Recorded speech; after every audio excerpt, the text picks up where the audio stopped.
ملګرو په پنجاب کې ډیر زیات سیلابونه راغلي، ډیر زیاتې اوبه راغلي چې د له وجې نه ډیر خلک بې کوره شوي دي. په زرګونو خلکو نقل مکاني کړي ده، یعنې یو ځای نه بل ځای ته شفټ شوي دي.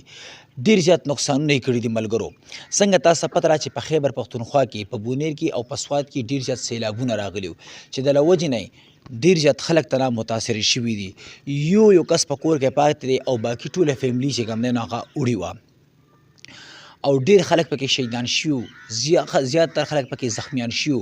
د هغې نه بعد چې کوم دی نو په کراچۍ کې اوبه رالې چې په روډونو باندې اوبه ولاړې وې، دومره اوبه راغلې وې، ګاډې به یې وړل، دومره اوبه راغلې وې. اوس چې کوم دی نو په پنجاب کې سیلابونه راغلي چې د له وجې نه ډېر زیات نقصان شوی دی.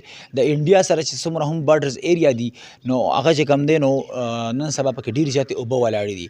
ویلی کېږي چې په سیالکوټ کې دومره اوبه راغلي دي چې 9 لک کیوسک اوبه یادوي چې 9 لک کیوسک اوبه دا ډېر های لیول یعنی های درجې سیلاب دی. ملګرو په سیالکوټ کې کورونو کې چې کوم دی نو 5 فوټ 6 فوټ 9 فوټ اوبه ولاړې دي. ځینې ځای کې داسې کورونه دي چې هغه مکمل طور باندې په اوبو کې پټ دي.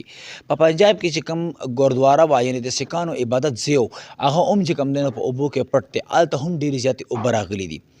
ملګرو نو په مونږ په مختلفو صوبو کې چې کوم دی ډېر زیات بارانونه وشول او ډېر زیاتې اوبه راغې. اوس په پنجاب کې چې کوم سیلاب راغلی دی ویلی کېږي چې باران د ودرېدو نوم نه اخلي، باران شروع دی او شروع دی. بس د الله تعالی نه دغه دعا ګویو چې رب العالمین باچا زمونږ را ملک چې کوم دی په خپل حفظ امان کې وساته، زمونږ ملک چې کوم دی هر قسمه مصیبتونو نه په امان وساته.